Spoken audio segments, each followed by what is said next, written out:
It's time for Push to Play, your weekly trophy podcast and all things PlayStation with CJ and Unknown.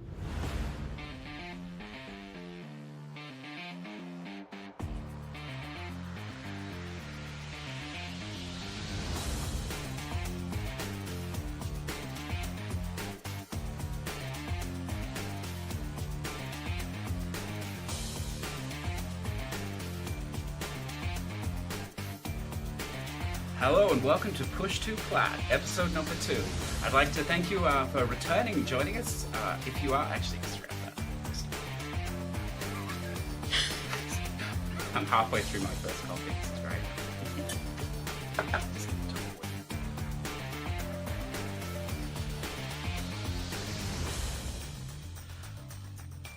Hello and welcome to Push to Plat, episode 2. I'd like to thank you if you're a returning listener and welcome you if you're a new listener. This will go out on Monday, March 11th, which is tomorrow, but we're recording today on Sunday, March the 10th. We've got an exciting show for you today. We're going to follow a similar format to last time. We're going to start with the question today, then what we've been playing, some light news, what's coming out. We have a good topic for you today, which we'll get to later.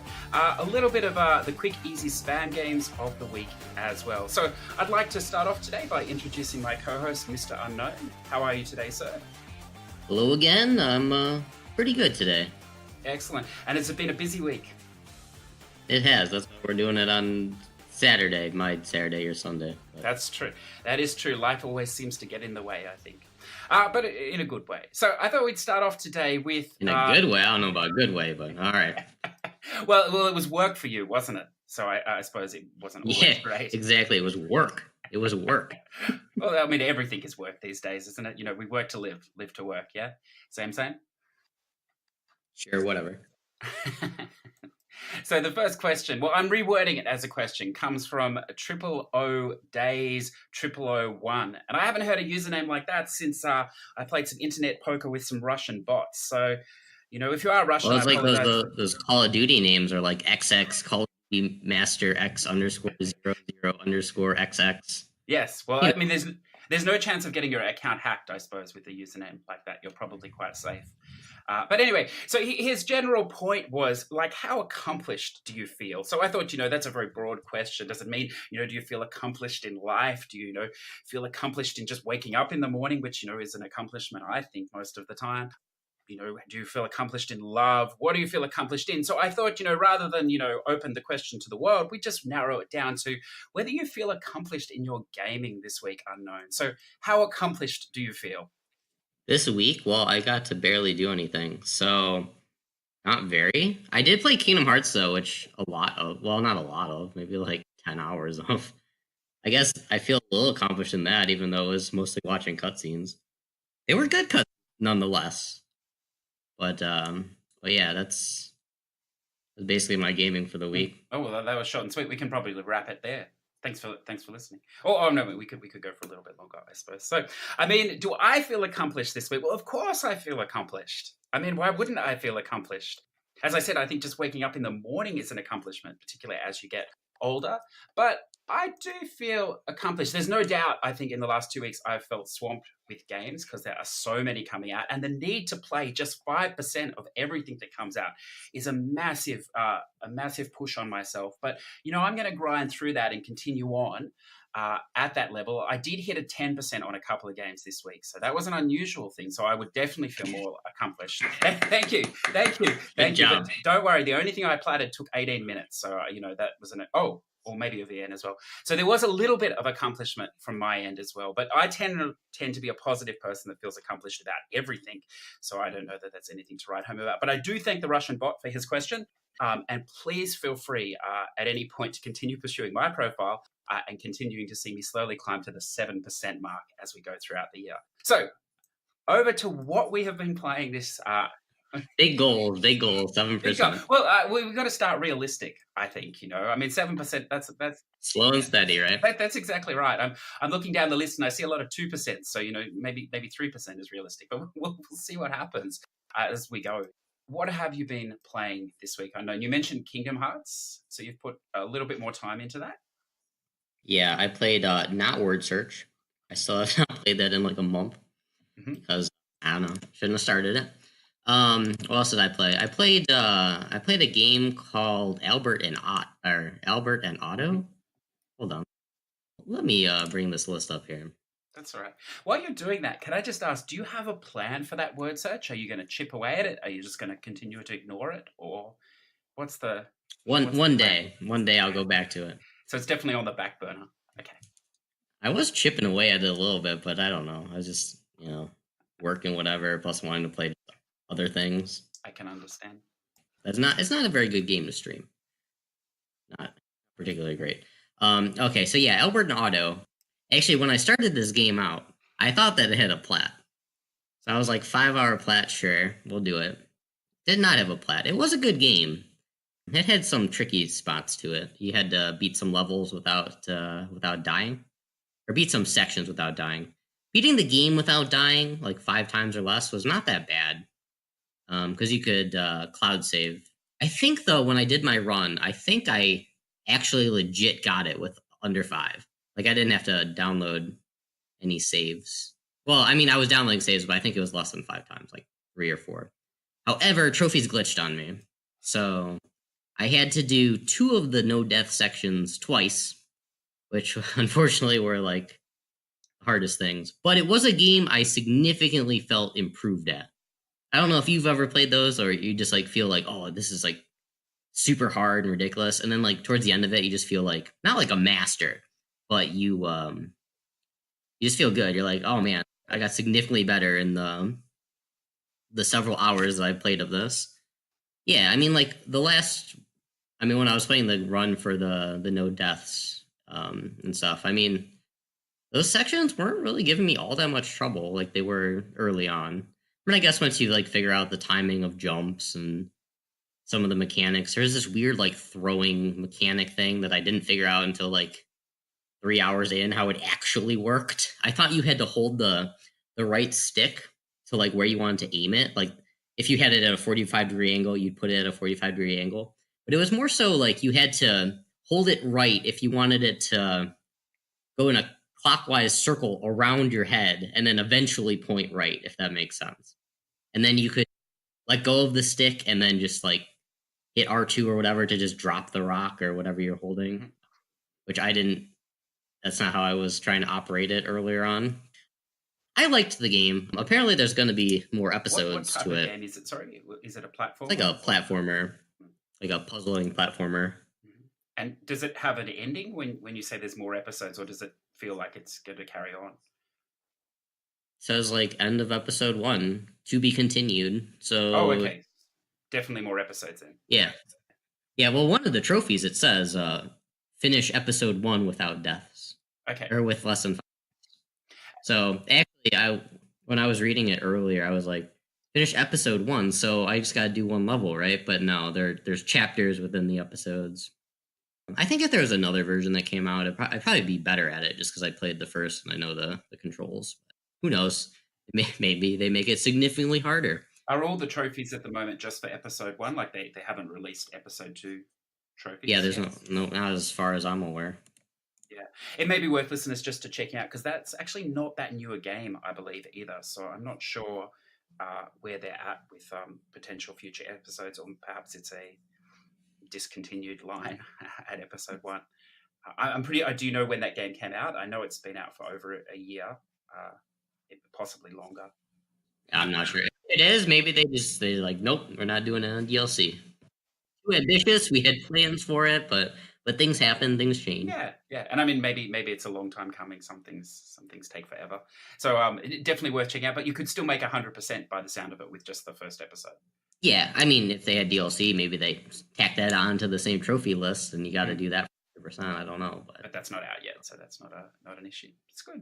And anything else you've been playing? I played Deployment, which was like another 100% only. It was kind of like a twin stick shooter. Hold on, let me close my Discord here, or like mute it or something. All right, there we go. Where was I? Oh yeah, Deployment. So it was. I actually kind of liked it. You had to go with different. Like there was different classes, and you could have different like loadouts for them. Some of them significantly easier than others. like some of the classes I was having trouble with, and then some of them were just like a joke. Like there's one you had like this giant laser beam, and it was like, oh man, easy. I kind of enjoyed it. I mean, it wasn't you really didn't have to do very much. The trophy list was not very And extensive. this is like it's top down, isn't it? Is It's that right? either top down or it's like slightly at like a 30-degree angle or something. And is it sort of real time or is it turn based? I haven't played it, so I'm just. No, it's real time, and there's online Oh, too. okay. Mhm. I was able to find an online match with like one person, oddly enough, but it filled like the rest with bots. So Oh, okay. And do you have to play online for the trophies or? no. Okay. Might be easier for like a trophy or two online, maybe. Mm-hmm. But I suppose you could potentially. I did most of it. I did like one trophy online. I did the rest with bots. Okay, yeah. And roughly how long is this game? It took me like an hour. Oh, it's quite short then. Yeah, and 100% as well. Is that correct? Yeah, just 100%. Yeah, perfect. We gotta not get too many plats, right? Because I gotta make Kingdom Hearts 1500. What number are you up to now? Are you that close to 1500? 1466, I think. So you still have some wiggle room there before you get to. Yeah, but it's not like I'm not gonna just finish Kingdom Hearts in like a day. No, so. That's true. Where would you say roughly you're at now? Is it possible to sort of say without giving a spoiler? I don't know, like as a percentage or a world or something? Near the end of the story. I've been told I have about 6 hours left. Oh, okay. In the main story, and then after that, bunch of cleanup to do. I really didn't do anything outside of just story stuff. So yeah, every single thing I would have to do post game. I barely even used any of the gummy ship. Like if I got in the gummy ship, it was just like fly straight to the next destination. Mm-hmm. Dang, sorry about this. That's all right. Is there upgrading the gummy ship as well and stuff like that, as has been in previous? I really didn't look at the trophy list that much. Okay, well, I don't want to force you into it now, so close to the end.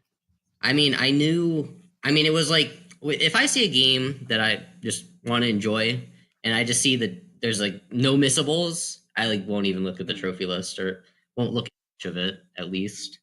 Maybe like if there's a few tips on like a guide up top, like try to do this or something, it'll save you 100 hours at the end. I don't know. It's like pretty much just play through the game, enjoy the story. I think they're the best type of games, aren't they? Like it doesn't matter, the length, but if they're made in such a way that there are no missables, or you can just play through to the end and then either revert to a save before the final boss, or just carry on in the world afterwards and clean up. I think that's very good design. I think more enjoyable for me, and possibly it sounds like in this game you're doing the same thing. So that's good. Yeah, when those games have like 20 missable trophies, and you gotta just always be like, oh, geez, I gotta remember when I get to chapter 1, the part with the dragon or whatever. This has nothing to do with parts, by the way. I'm just making things up. But I gotta remember to let the dragon whack me with its tail 10 times. And this is missable because you don't fight this dragon again. Yeah. But what amazes me with some of these requirements are there's very unlikely it would ever come about naturally, things like this. So, I mean, if you don't, as you say, if you don't know, you'll easily, you wouldn't even know you'd missed it until you got to the very end and then realize. So, yeah, I'm not sure who designed some of these things because I mean, maybe it's replayability. They force you to play the whole thing again. That's the point. But it definitely kills the fun, I would assume. I suppose if the platinum is important to you in these games, you have to be prepared going in. Yeah, I don't know about like killing the fun, but I mean, you got to think of things to add for trophies, some unique things too. Yeah, no, by all means. But I mean, something like that example you gave, or a good one is like on some of these longer RPGs or JRPGs in particular, like talking to a certain person, whether it's. Oh yeah, and the person never appears again. Yeah, that's right. And the JRPG is like 100 hours long, and it's like talk to everybody. Yeah, that's right. Or this character died, and you can't talk to them anymore. Yeah, so I mean, it would almost be nice that if you can continue after the game, whether it's either a reverted save file or it's just the open world after, if these people came back, or there was another way to engage them again without having to play the whole thing. I think I think that would alleviate some of the stress I imagine some of these OCD people that potentially have going for the plats and stuff. But I mean, it doesn't seem to worry you, so maybe I'm off the mark there. But I know for me personally, like I don't play a lot of games anyway, so it's not a major issue. But I definitely start I definitely decide whether it's even in my interest to platinum the game, or whether I'm just going to play it blind and not worry. And not look at the guide either. And so usually the longer the game is, the more likely I am not to bother looking or and not to worry about it, because I just don't want to, have these things that I've got on a notepad or something. And I mean, I don't know, I'm sure you've played some JRPGs where you almost have to track stuff yourself. The game doesn't track it, and that's a lot of effort, and respect to people that do it. But I don't know, it's not what I'm looking for in my off time, gaming time, I think. Anything else this week? Played Kingmaker, epically awesome. I had to replay some of it too because I messed up.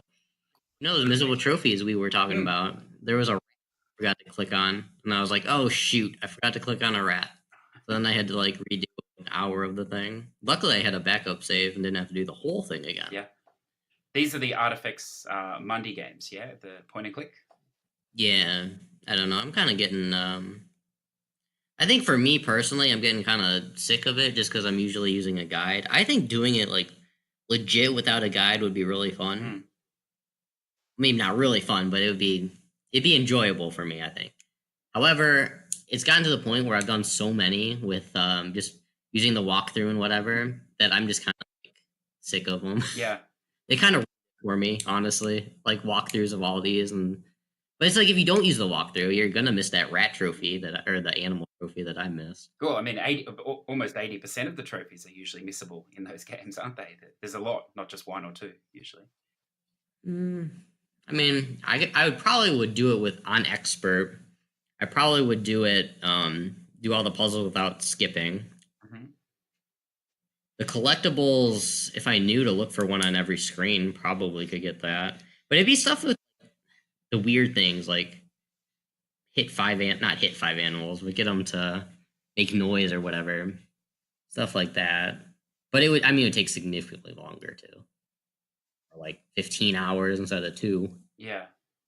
I find those games interesting because I'm not sure, like, I mean, if you were going to play it yourself, so you would play it the first time blind or whatever else, then you'd definitely be, most likely having to commit to a second playthrough to potentially with a guide to clean up these things, collectibles or whatever else, as you say, these miscellaneous trophies. But I just wonder if games like these really deserve your time a second time. Like, I suppose for some people they definitely do, but with the amount of stuff coming out and other things, I just wonder if maybe, I mean, there's no way around it. You have to have these sort of trophies in it.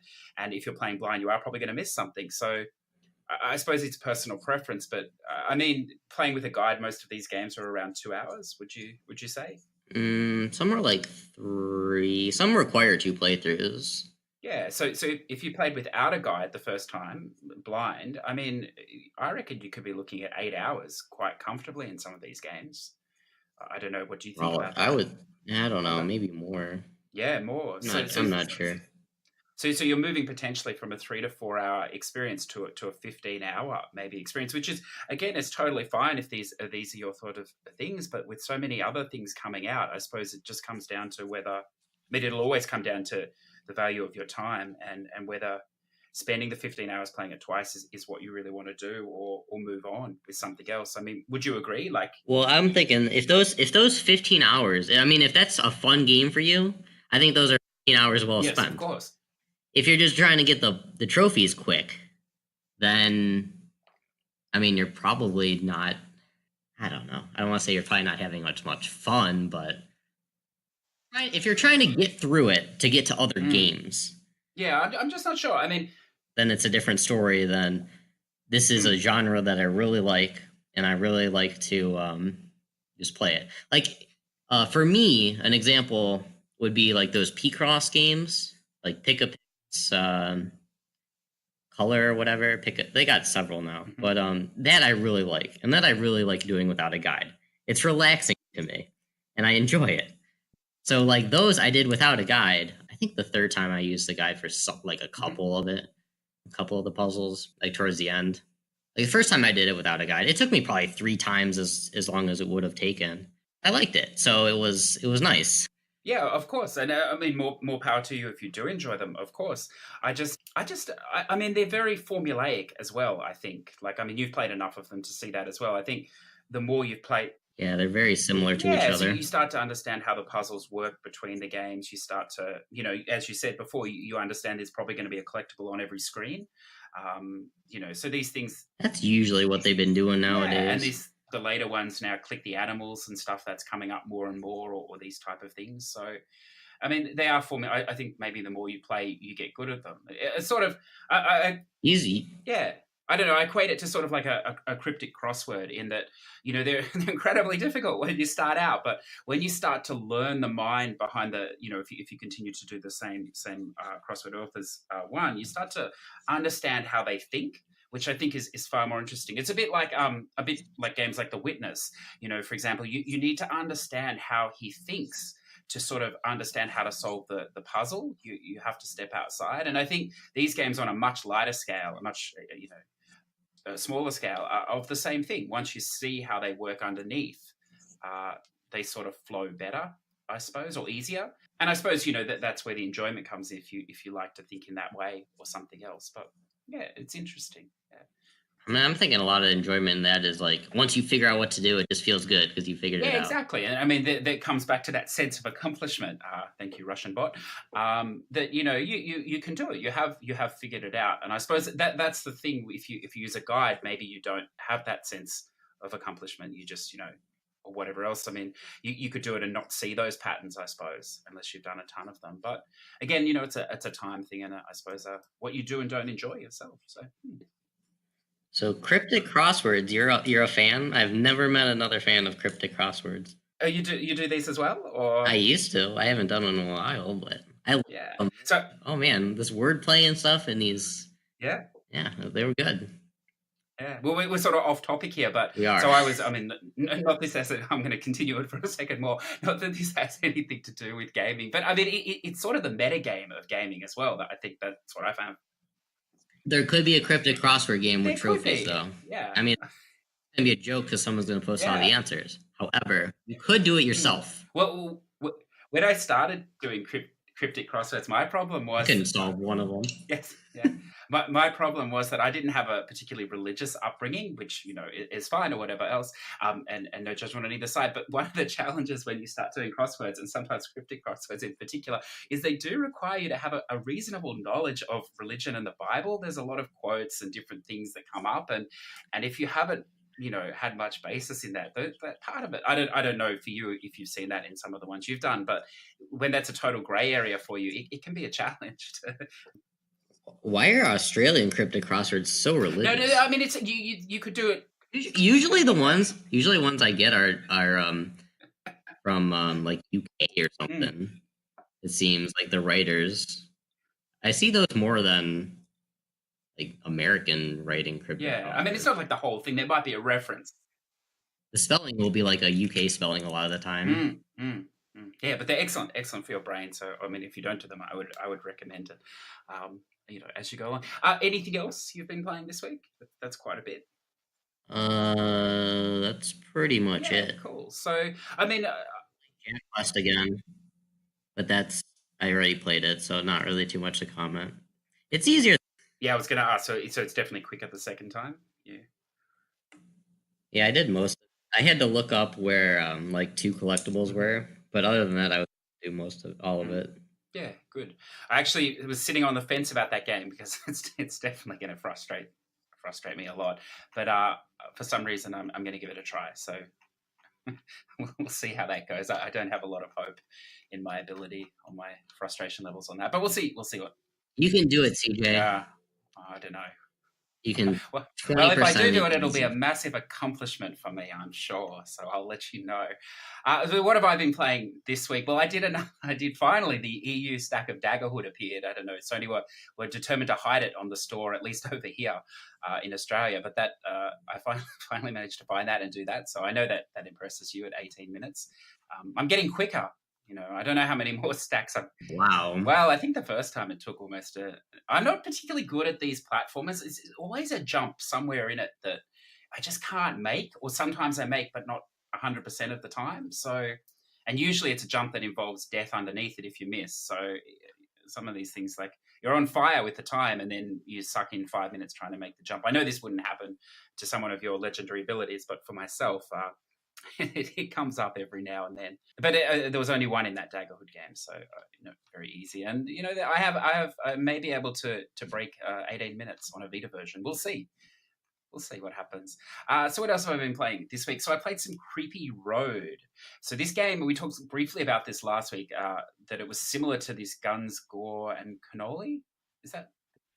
Gore, Guns, and Cannoli. Cannoli is the last one. I know that. Yeah. I don't know the order of the other two. So it's in the same art style, and same. I think it's a little bit harder. Well, for me, it's a little bit harder. I don't know. Most of it's very easy, but you hit these sort of roadblocks where you have to stop there, and then the enemies swarm from both sides, and a couple of them. It depends on the weapons you have at the time. I think what you've picked up or how much you've used and how much you've got left. Some of them are very easy if you've got the flamethrower or the machine gun, but if you've sort of used all those or you didn't pick them up throughout the way, they can get a bit tough. But I mean, it's not a major problem because if you die, you just respawn at the checkpoint, and the levels are probably maybe 5 minutes long each, and the checkpoint's usually about halfway through, so it's not a major thing. It will be interesting when you play this game, though, because I'm about 3/4 of the way through, and I'm at this flying stage now where you're flying on a missile, and you have to dodge the various flying elephants and seagulls and whatever else is going on, and there's electric shockers and stuff like this. So surviving the level itself is fine. It's one of the longer levels too, I would say a good 6 to 8 minutes long. Surviving the level, because you can pick up health and stuff, it's not too bad. But there's a trophy for surviving the level without getting hit by anything. So are you aware of this or not yet? Yes, awesome. I don't know. I was about to start playing it yesterday, and then I didn't. Yeah, it's a good game. I'd say that's probably the hardest trophy, and I'm sure once you've done the level a couple of times, you know where everything is, so it's fine. Yeah, a little potentially frustrating trophy, but you can let me know how you feel once you've done that. But it's a good game. It might seem weird, but with those no-hit trophies, I actually in 2D platformers, I actually kind of like the trophies that are like beat this boss without getting hit. Well, you'll like. Is that weird that those are fun for me? Like some of my favorite trophies. The screen moves it side scrolls automatically, so it sort of pushes you along, but it moves very sort of slowly. So you're, in effect, you're controlling the speed that things come at you as well. So it's not like it's moving crazy fast or anything, in that respect. I'm talking more so in like boss fights. You gotta learn the patterns of the boss and stuff like that. Yeah, this doesn't seem to have those. I mean, there are boss fights in this, but they don't have the no hit trophies in this game. The second, I think it's the second boss or whatever. It'll be interesting what you think of that. I found it takes a while, and the pattern, it's just not a very exciting fight at all. The way it's been structured, but again, sort of very easy or whatever. But overall, the game is good. It does have a story. It doesn't particularly interest me, but that's just me personally. The enemies, though, the variety of enemies is fantastic. So it's sort of a mix of zombie like clowns and drifters and like these cleaning ladies or something. I'm not sure what's going on there. If I read more of it, I would know. And they attack you with a vacuum and stuff? Yeah, they do. Yeah, and then they do. Yes, wow. they do. And then there's flying elephants that shoot things, and there's birds that drop things. And yeah, it's a very wide mix of clowns. The evil clown is there with his gun, and there's everything in there. So there is a good mix of enemies. You end up in the sewer in a level, so there's some sewer sort of enemy, rats, frogs, all this sort of stuff. So it's good. Game, and I don't know, coming in maybe like 4 or 5 hours, and it is guided both video and text now, I believe. So I would recommend that. Coming in at around, I think it's $17 on the Canadian store, about the same on the Australian store, so equivalent money in the US. Why do you need a video guide for this game? I don't really know why, but I suppose if you like that. I mean, there are 2 potentially missable trophies in that. I mean, it's not a major problem because you can just play the level again at the end, or if you want, there's a level select that would take you a couple of minutes to get. They're not missable then? No, sorry, no. In my opinion. Might be the wrong word, yeah. But I mean, it's quite possible you wouldn't know how to get them if you're playing blind. There are location sort of things you have to shoot, so... Actually, this could be a topic for another time. What are the requirements for a missable trophy? Yeah. I've seen people say certain things were missable. I've seen people say certain things were not missable because of level select. Yep. things like that. Yeah, well, I suppose the only thing, and you can tell me this next week when you've played it, it seems like, unless I'm not understanding the menu right, you may actually have to finish the game first before you can go back to the levels. I'm not 100% sure on that. But as I said, there's only 2 levels that you would accidentally maybe miss these things on the first go through. So you could easily look at the text guide or the video and see that. And if you didn't want to have to play those 2 levels again. But I think there's a small grind as well. There's a trophy for dying 300 times. I got the trophy for dying 50 times, and I'm 3/4 of the way through the game. So if I can make it that far, only dying 50 times, then that's definitely going to be a grinding trophy for everybody else. The 300, there's no way that will come naturally. But I'm sure there's a. Do you spawn right after you die? I think the text guide says something about one of the levels towards the end. There's like a cliff right at the start, so you just keep walking off it, reloading, walking off it, reloading. It's. I was just going to say if you could just like turbo control your X button and hold it down. Yeah. It doesn't take that long to do it. No, I don't think so. I think it's something like 20 seconds with the reload per death or something. So it's not too and bad. You probably could potentially turbo control it. I don't know. So it's not crazy bad.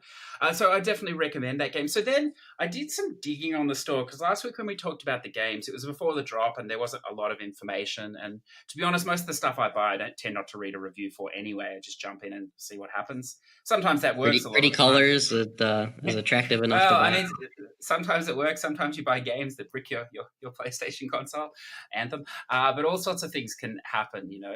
So anyway, so I decided to pick up, and because we talked about this very briefly, and I know you'd like the name, the Eternity: The Last Unicorn.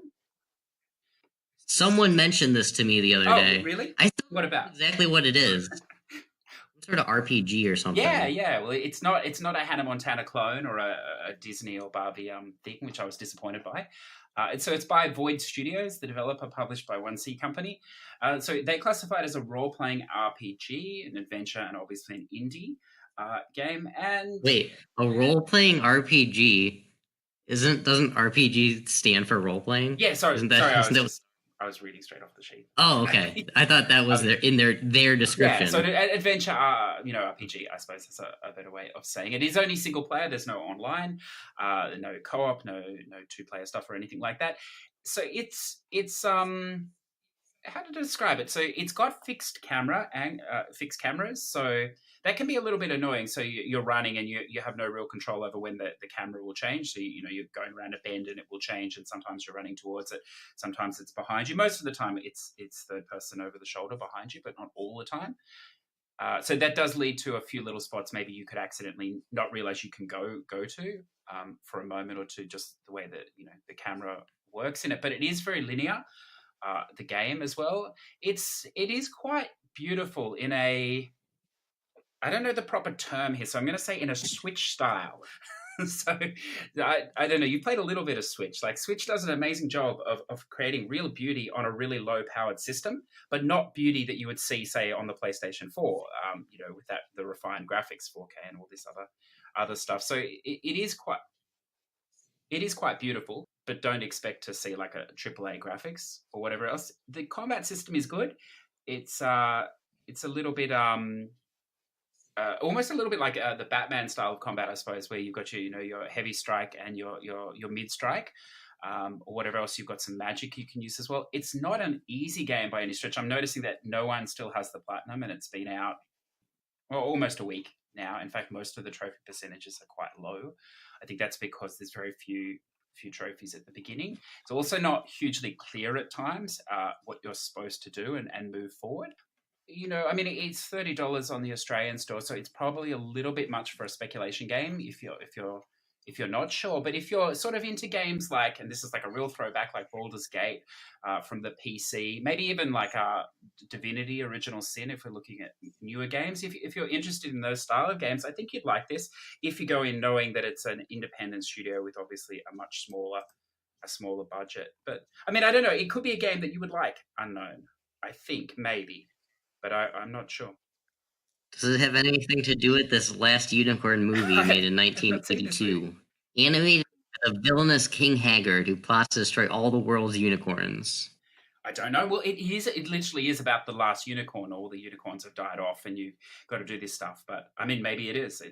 Maybe it is. I don't know. Well, I'll have to play They got their Yeah, inspiration. I've played a couple of hours of it, and I sort of got sucked into it. So yeah, I can see potentially it may become frustrating later in the game if if the combat becomes harder because some of the enemies are very strong. Uh, but we'll see, how it goes down the track. So then I played this other thing. Now this game is definitely for you. This Ghoul Boy. I don't know if you've heard of this game. It's a 2D retro platformer. I mean, they basically made this game for you. That sounds good to me. Yeah, I think it's perfect for you. You can play it in so when you open up the game, you can play it in retro mode or in I don't know some modern mode or whatever else. So the only major difference is that the graphics are a little bit smoother in the modern mode, but it's still retro esque. Yeah, I've seen that in a few games. I think it was like I want to say Castlevania had that. Maybe something. Mm. Maybe it didn't. But yeah, you had different options of how blurry you wanted the screen to be. Yeah, and I mean, even in retro, it's still clear what's going on. It's not Yeah. crazy or anything, but it's. I mean, I don't think it's kind of like maybe a 4 to 5 hour game. I think. In the basis, it's very linear. Most of the levels are short, like maybe I don't know 5 to 10 minutes, some much less. Usually maybe one or two paths on the level, but they seem to converge anyway. So there's not a huge amount of difference. It's sort of like your typical like hidden walls that you sort of accidentally walk through, and then there'll be a treasure chest or stuff like that to find as you go. But I don't even think you would need a guide. I think you just naturally sort of stumble across them, and it's just a matter of obtaining so many coins and stuff. It's not a matter of finding all the treasure chests or anything like that. Finishing so many levels. It does work on a system. You'd be more familiar with this than myself, I imagine, but it works on a system where you have 3 lives. If you die at the end of the 3 lives, you start back at the beginning of the level. So there are checkpoints throughout the level. So if you die while you still have 3 lives, you'll go back to the checkpoint. But if you die all 3 times, you go right back to the beginning of the level. But you do get to keep the money or any of the weapons that you found along the way. So I don't know if you like that style in your game. So you get better it gets easier for you every Yeah, it's time you almost go like a through. roguelite, I suppose, but very light in that it definitely gets easier. You keep your XP, like there is a very basic skill tree, so you buy your upgrades, so you keep those points. You are getting stronger. Yeah, I think it's one of those games that even if you weren't good at, the more time you put in, the easier it gets, so that by the end it could potentially be very easy. Or if you're Yeah, I kind of like games with those yeah, systems. I really like that reward because I think for players that are used to these games that like sort of speed running or they're better at these sort of things, they can probably do it in I don't know, a couple of hours maybe. But someone who needs the upgrades and whatever else, it'll take them a few more hours, but they can still get to the end. I mean, sure, it's a different experience. It'll be an easier experience, but it's like the whole game is available. It doesn't matter about your skill level, I think. So it's just a little bit more time. So I think you should check that game out. I think you would like it a lot. What else did I play? I'll just talk about two more because there was a few. Oh, I might throw out that Awesome P as well. That's a retro 2D platformer. I think you would probably like that too. What else should I? Oh, yeah. So I got a tip this week about a game called Zing: The Land Beyond. Have you ever heard of this game? Never heard of that. Yeah, I'd never heard of it either. So it came out in February, and it's for PSVR, but it can be played without VR, just straight on the PS4. There is only one stack of it. Yeah, so I'm not sure. It's on the EU store and the NA store, so it sort of slipped in there a little bit. It's a walking simulator, puzzle simulator, I suppose. So it reminds me a lot of the Myst game. I don't know if you ever played any of the Myst or Riven, or they were PC I have not. games. So this is back a fair way. It's not. I've only done the first world, so I'd say that it took about an hour and a half. But I think per world there's 5 worlds. I think the game's around 15 hours or so. It's definitely. I did it without any guide or video the first world, so it's definitely doable. The puzzles are not hugely, difficult. A lot of them are sort of trial and error. The ones towards the end of the level that are more involved. It works on a day-night cycle, so some of the platforming is about like it sort of comes out of the ocean, if you like, during the day cycle, and then some of it moves around during the night cycle, so you have to switch between the two time periods to sort of navigate sometimes or to open up the things. The collectibles are quite cool. They're based on a poetry system. So there's like these little wells that you go to, and you sort of just touch them, and then it comes up with like a poetry quote. But quite often the quote actually helps you in the level. It tells you roughly, what you should do or what maybe time of day it should be or something like that to see this certain thing. So that's quite cool. The overall premise of the story is that it's sort of following or discovering 5 different stories of these people that have died and are sort of like in purgatory or in limbo, if you like. They haven't moved on yet to whatever you classify as the next stage after all that.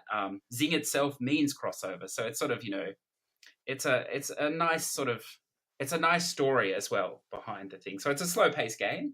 It's quite beautiful. I played it only on PS4 so far, not on VR. I've read a little bit that some of the platforming can be a little bit random on the VR, just sort of timing the jumps or seeing the jumps.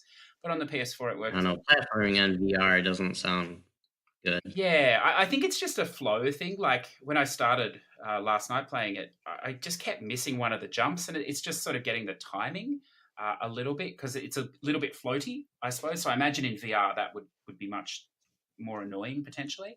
Floatier. Yeah, that's right. You sort of be looking at your feet, I think, to check if you're on the edge of it or not.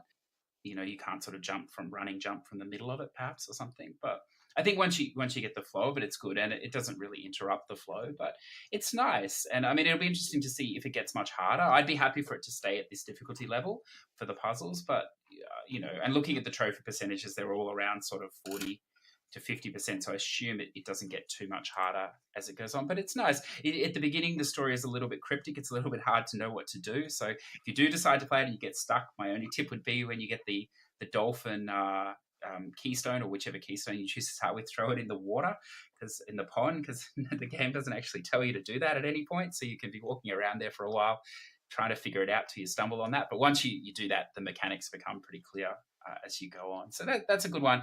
And around $30, I think, on the AU store equivalent in the US store. And then the only other thing, I know I'm going on and on here, but this game I do want to talk about because I started playing it yesterday as well, and it's fantastic, is the new Devil May Cry 5. I don't know, like, you've obviously played a lot of... You want to play it, CJ? No, well, nobody has if yet. you get Nobody that Devil May yet, Cry so- 5, I think that would redeem all of the 5%. Do you think I'd you've feel ever accomplished gotten. if I got that Plat? I think you would. Well, I don't know. I think it's a hard I would feel accomplished for you if you got that. Have you ever played a Devil May Cry game? Or I have not. yeah, then I don't think they're that easy to get the Plat in. I think they're kind of tough, but I think some of them aren't that bad. No. But I think this one is. yeah, don't know. I played the first one on PS3 and most of the second one.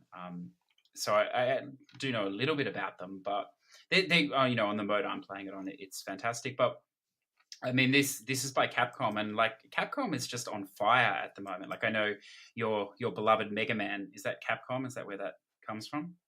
That is. So they've had some slips in the past, obviously, but in this last couple of months with Resident Evil 2 remake, which if you played again is another outstanding game, and now this, and graphically, I mean, I haven't played anything on PS4. Admittedly, I'm playing on a Pro, but on PS4 Pro that looks as good as what they're doing. Now, I understand a lot of it's like stop motion. What about Kingdom Hearts 3? Well, yeah, not even. I mean, to be honest, I'm playing Kingdom Hearts 3. You think it looks better than Kingdom Hearts 3? Yeah, but it's different in that they use a lot of like it's cutscenes. So so is Kingdom Hearts 3. The Kingdom Hearts 3 story is like 60% cutscenes, if not more. That's true. Yeah. I mean, you've played the other Kingdom Hearts, haven't you? So you following the story, would you say, or are you still a bit confused? For the most part. Yeah. So I don't. That I perfectly understand everything in the game, in the story. Can I ask you a question about that? So I don't know. I'm playing it. Disclosure. I'm playing it on the Xbox. I do. Play games on different. What? I know, on different systems, and also a disclosure. I mean, well, maybe that's why it doesn't look as graphically amazing to you. Well, I didn't want to say anything, but anyone that owns an Xbox X and plays enhanced games on both, particularly the same game both on Xbox and PS4, knows that there really is there is no comparison graphically in most of these games. If you're running on a decent 4K setup, it is it's definitely noticeable. But that aside, I mean, because that's irrelevant here. I was going to ask you about this Donald Duck guy. Can you actually understand what he's saying at all in the game? What do you mean understand? That's how Donald Duck talks. Yeah, I know, but have you got subtitles on, or do you just sort of like you can understand it, or? I mean, I always play my games with subtitles on. Don't you think he's just got a little bit more? I always have subtitles on, no matter what. I don't know. I remember Donald Duck, but he sounds more Ducky or something to me. I think it's very difficult to. Ducky. Is that the technical term, Ducky? But I don't know. Obviously, it's not worrying you. So, but I don't know. But yeah. Maybe it's because I have subtitles on. I mean, yeah. I don't know if like I was hearing some dialogue from Donald Duck. I'm not sure. I'm pretty sure I could tell you what he's saying. Yeah. I've never had to do that before. No. I just don't get, I mean, a game like that should be totally for me. Like I played Disney Infinity, a lot of these sort of quasi kids games, or whatever, Lego Dimensions. It shouldn't have a problem with these sort of characters, but I just can't get into the fact that like it's going along and like the beginning, the cutscene's great. They're playing their version of chess or whatever else, whatever they call it in that world. And, it's like it's getting you in and stuff like that. And you get in that first world and it's all sort of happening and, it's big set pieces and stuff. And then all of a sudden, like in the background is like, the Duck and Donald Duck. And they're just like wheeling around and, that doesn't obviously, like you're totally. In the background. Are you talking about like what during combat? Yeah, it's just weird seeing them there. Don't you think? I mean, they're part of the series, but I don't know. You mean weird? Well, it's like maybe I'm not explaining it well, but you've got like your human characters or whatever else. You got like your Final Fantasy-esque story starting to brew. It's starting to get there, and then it's just hard to take it seriously. I think, when you because there's Disney characters in it. Is that why? I don't know. It's like a cross. Yeah, maybe. Well, that's like Kingdom Hearts. Yeah, I understand that, but I don't know. It's just I don't know.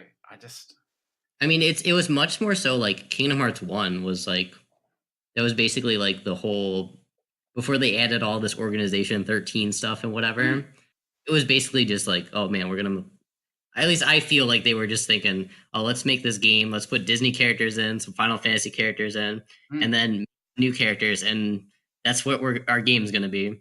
We're not going to think super in-depth about this super complicated story at this point. That's what we'll go for. And then, like, it was like a hit. So I don't even know at that point I don't think they had plans for the craziness that was about to ensue.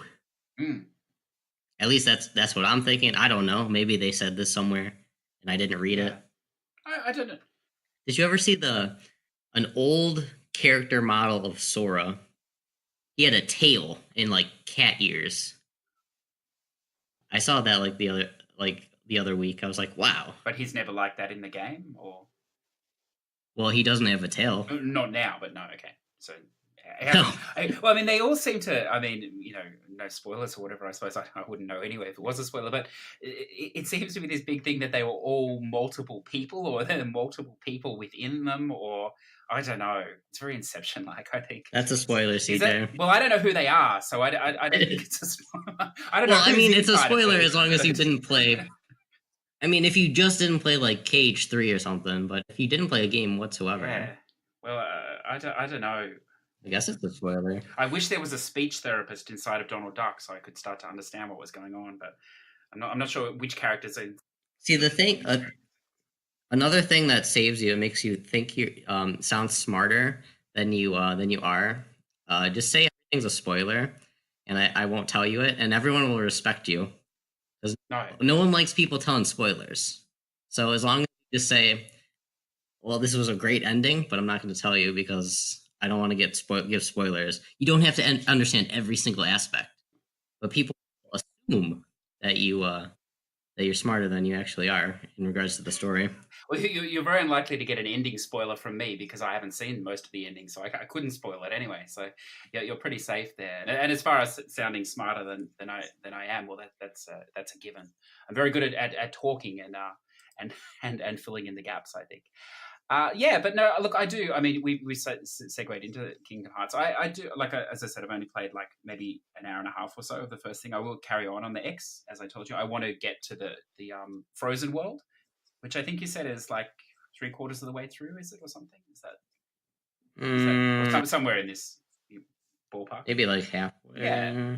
I don't know. And my reason for getting there, I think like number of worlds you're over halfway, but this last one seems very long. Well, I definitely want to get there because I understand that the full "Let It Go" song is in there. So Yep. I'm looking forward to singing along with that. I'm going to have to deal with the fact that Goofy will probably be in the background doing whatever he's doing. He is not. Oh, good, really? He is excellent, not. excellent. It is like, I heard it's just like ripped straight from the film. I hadn't actually watched Frozen. Yeah. Oh, that's cool. So I'll definitely continue. I do. I mean, you didn't talk much about the combat last week. Like, how do you find the combat? Do you like it, or? There's too many attractions. There's too many triangle prompts. That's my gripe with the combat, I think. I think the attractions they added, it's just, I don't know. I kind of wish they, honestly. The attractions are like the group moves, is that right? Where they... No, not the group move. Like the, I don't know if you're probably far enough. Like you can go into like those teacups or the like the carousel or the pirate ship. Oh yeah. Those. I mean, it's just, I don't know. It just seems like they happen way too much, and then some of them just like battle ending. Like you just do a carousel and this is like it. You cleared the entire room. I feel like there's just too much of that, and it's just some of them are just too strong. It just ends the battle. You don't even have to like try very hard. Like it's just mash X a bunch. Oh, there's an attraction. Let's hit it, and then do that. And actually, I don't even really like using them that much. I like the just the more combat of like, I don't know, go on the ground, hit with your keyblade, dodge to the side, maybe cast some fires, and then start whacking away. Do some dodging. Blocking I don't do because I don't block in games. I dodge. Yes. Yeah, I liked that better than these attractions. Like I just feel like the attraction kind of just ruins the fight anyway. It doesn't even feel like you're fighting. Actually, I don't even use them really most of the time. I just ignore the prompt. It'll probably take me a little bit longer, but that's interesting. Yeah, I mean, I'm sure if you understood the story and everything, I'm sure it's a much more powerful experience. But I think not. I played like, I think the attractions have nothing to do with the story. Just no. But I'm just segueing back into the main game sort of thing. I played like about half of the first one just recently, and so I can, and then I watch. It comes with these like CG sort of VN-esque things at the start of the third one that you can watch and read, so you get a bit of background or whatever. although 20 minutes of background in like hundreds of hours of game, I suppose is very limited. It is what it is. I think it's almost a game like the first games didn't have as much story. I don't think, as like this. Yeah, I think it's probably a game you could like the other ones. They would have cutscenes, but they'd be like, at least you did a bunch of stuff, and then I don't know, there'd be like a 2-minute cutscene or something. Here it seems like, well, there's a cutscene, then I run into this other room, I clear one wave of Heartless, run into another area, cutscene. I think there's like the cutscenes are good and stuff, and I understand like story is important in this, and they're trying to like do some recapping and stuff. I just feel like there's a little too many cutscenes also. I think those are two biggest issues. Like hands down, it's a great game. I'm thinking too many cutscenes. It kind of just breaks up the gameplay. I feel like I'm watching cutscenes most of the time, and the actions break up the combat. So, yeah. I mean, I haven't played enough yet to know that, but it's interesting because obviously you're up on the story and stuff. But my point was just going to be that for someone like me, who's sitting on the fence that hasn't played it, I think you can play it and have quite a good time and not really understand what's going on. I think the gameplay loop is fine. Like there's some, even in that first world, there's some big set pieces. There's plenty of money that's been spent. The animation is very good. So I think you could almost like play it and maybe ignore the story and just play it for that. If you like that sort of style of Disney sort of games and stuff, I don't think it's one you need to sit maybe on the fence and go, well, there's so much that's come out before it, I just can't play it or whatever else. But obviously, as I said, if you want the full experience, that would help. But I think it works fine by itself. But I mean, is there anything else you wanted to throw in with the Kingdom Hearts or?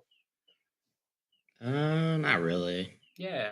Well, we'll keep. I'm sure it'll come up again Because spoilers. I can't say anything. Yeah, well, I will keep pushing through it as we go. So just the last thing, going back to that Devil May Cry, the thing that I did want to mention is that they you probably won't like this, but on the standard edition, so you get everything else. If you buy the deluxe edition, which is like $10 more or something, it's nothing major. You get a few like cosmetic skins, a couple of extra weapon arms, which you can get in the game for quite cheaply anyway with the currency stuff you pick up. One thing it does include is the live action cutscenes, which I've never seen it included in a game before, and I'm sure that down the track this will either become free or you'll be able to watch it on YouTube. If you have any interest in this sort of stuff, I would recommend it. So in Resident Evil 2 as well, the cutscenes, the animation is based on live action. I don't think they came out too much and said in Resident Evil 2. They definitely didn't release the remake, the videos, but they are included if you buy this deluxe edition. And so what that basically means is you can see them on the actors on the green screen and how they filmed it. So obviously in the game, it's with like the black orbs on their bodies and stuff. Yeah. So obviously in the game, it's yeah. well, but no, what I don't know. I never was really too interested in watching that. What's interesting is like even at the beginning, like it's a big like cutscene-y, like action-y sort of over the top Uncharted-esque like stuff going on, things blowing up, like unbelievable moves, flying through the air, attacking things, which obviously you're watching, you don't have control of. But when you then go and watch the live action ones of it, you see that some of it was done with little models as well, and they sort of, you see how the models interact with the humans. So it's like a perception trick and stuff. And it's, I mean, maybe you wouldn't want to watch them all, but even just to watch one or two, it's just fascinating. And it's clearly the way that they're moving in the last two games, and it really does make it's substantially different in how you see the cutscenes in other games from animating on this basis. So, I mean, I know this type of stuff is nothing new. Like it's been done in the NBA 2K games for quite some time, in their story modes and other games as well. But it's very interesting. So, I mean, if you do have an interest in that, I would, even recommend maybe paying the extra $10 to get that, or scouring YouTube for when someone puts it up and Capcom isn't quick enough to take it down. I don't think that's worth $10. Well, I mean, it comes with the other stuff as well. So I horses for courses, or whatever. But I mean, the game itself is outstanding. It plays like a movie. So again, it's linear, the levels obviously, but then so are all the other games.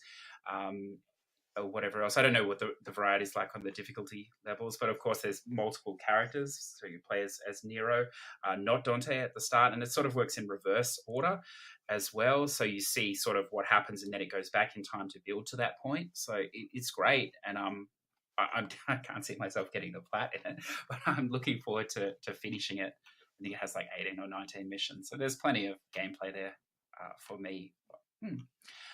But possibly not a game for you. I don't know. We'll see. I think that's enough for games. We ran quite long on that again. We did. We spent like 45 minutes on that topic.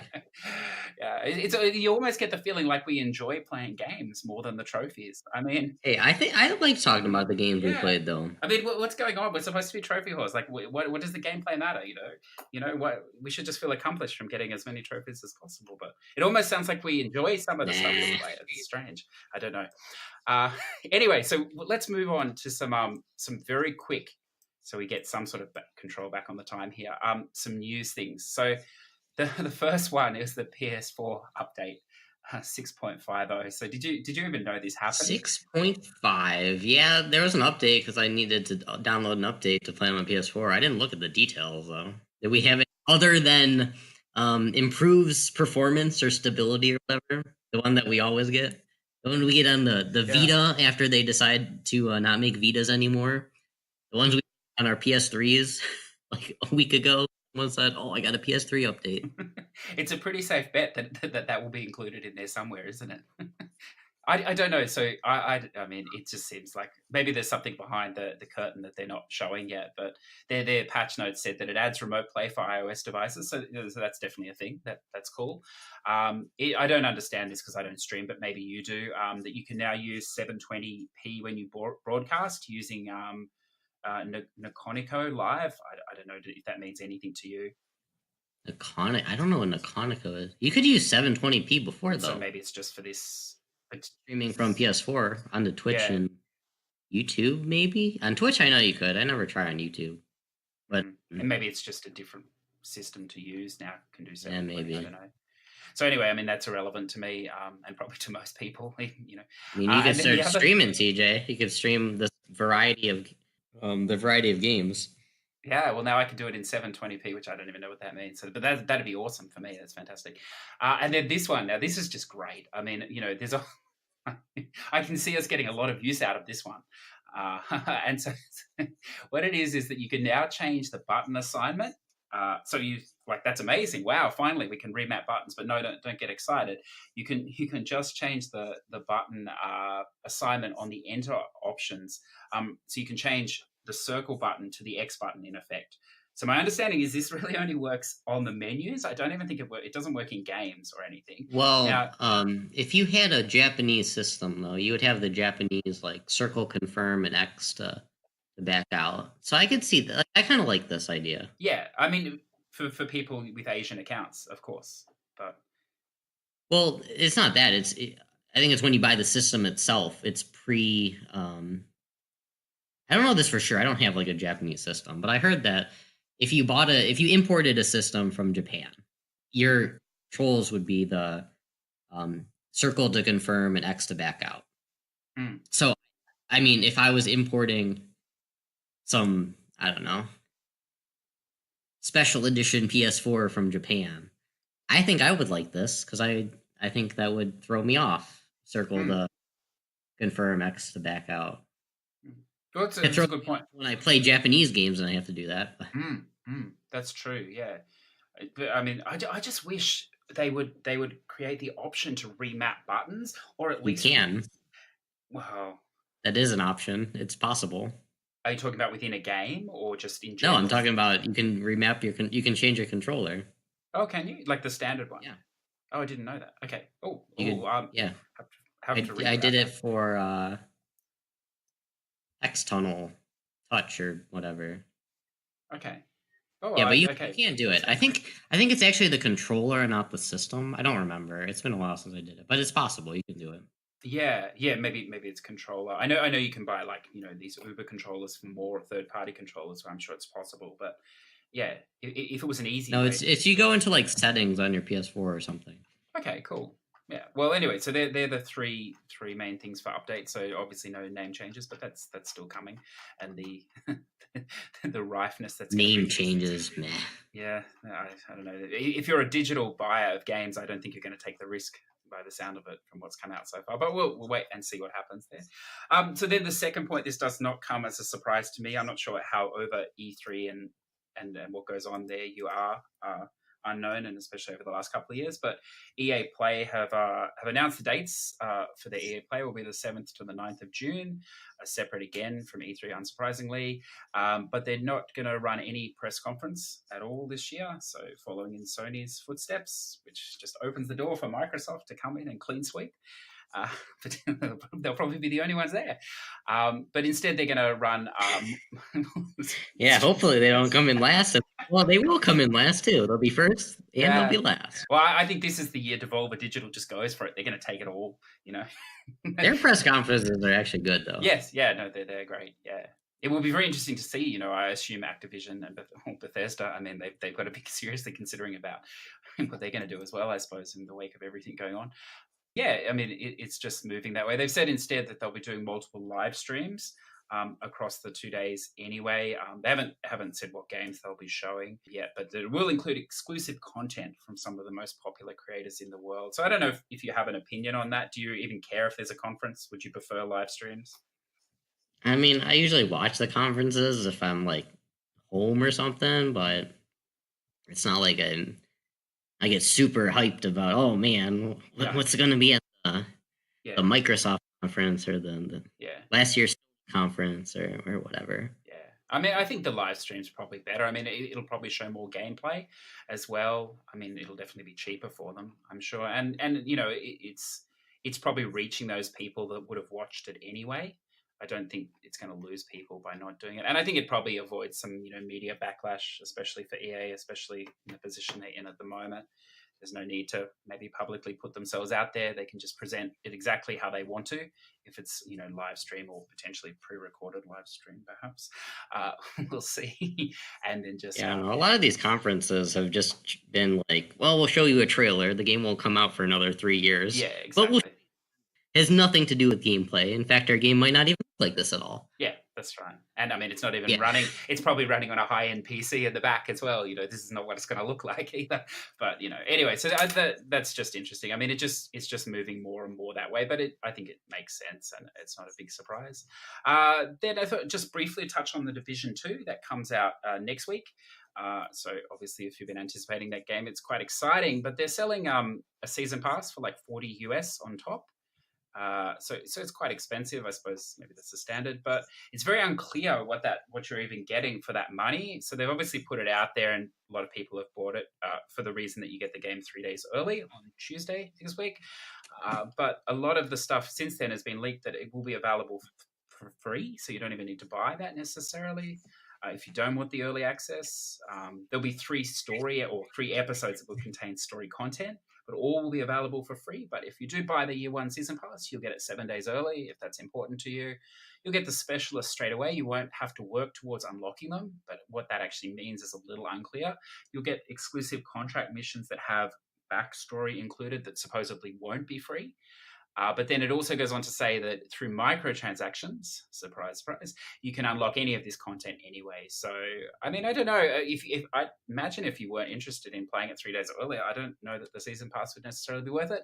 But then the people that are going to buy this game, they probably don't care because it's a platform game, so they'll probably buy it anyway. But I know you're not a big fan of microtransactions, so that. I'm not a fan whatsoever of microtransactions. No, I mean, yeah, I think this might be a little bit. I've purchased 1 microtransaction in my entire life. It was because the game was free, and it was Jetpack Joyride, the item that doubled your coins, so that I could get the. I didn't have to spend 10 hours grinding coins. I only had to spend 5, and it was $1. This probably doesn't justify the fact that I bought a microtransaction, but I was going to spend $1 to save myself 5 hours. So it's basically like I paid $1 for the game.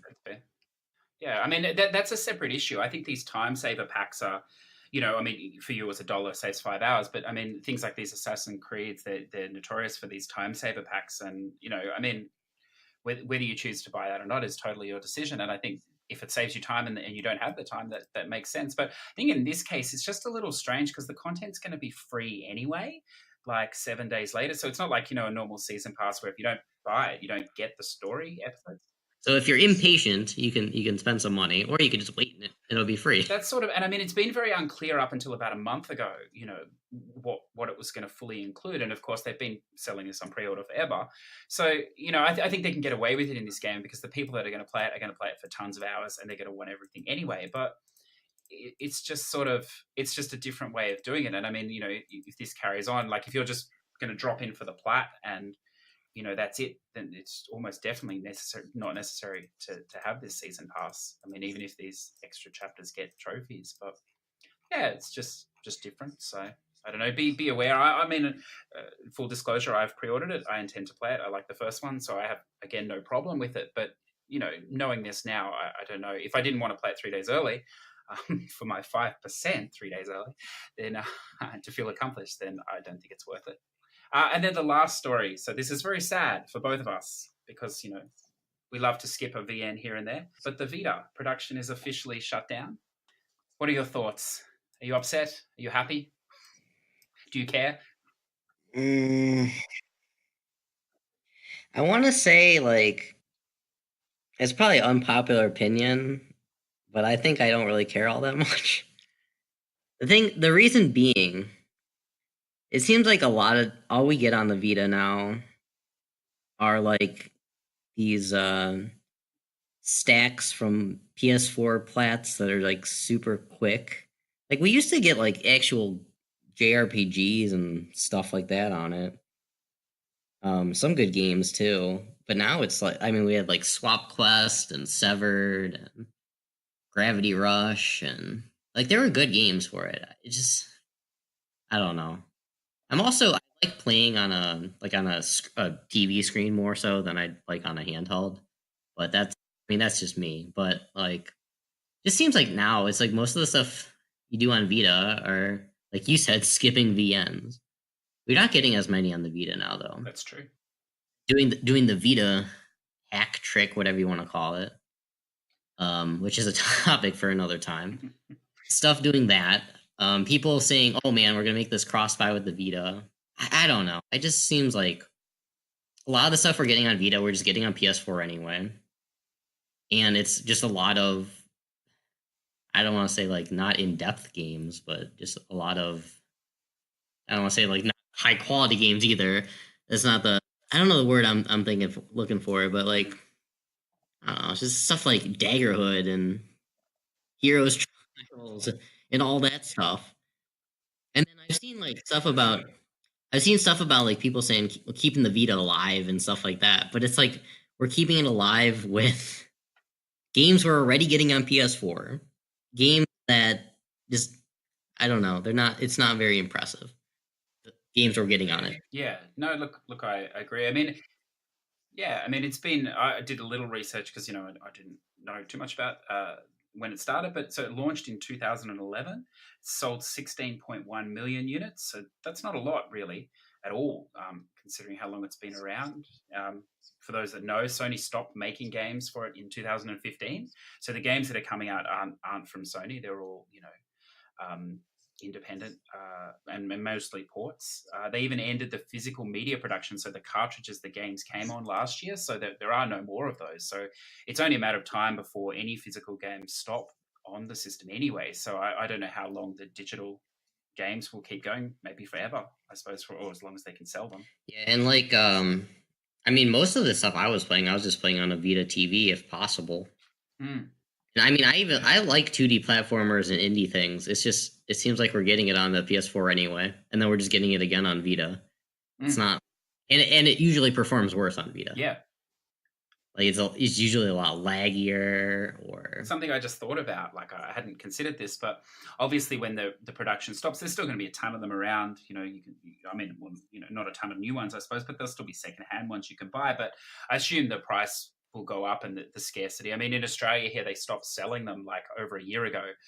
The one chain that was still sourcing them, so you can get them secondhand from various ways, but it was impossible to buy a new one here anyway without importing.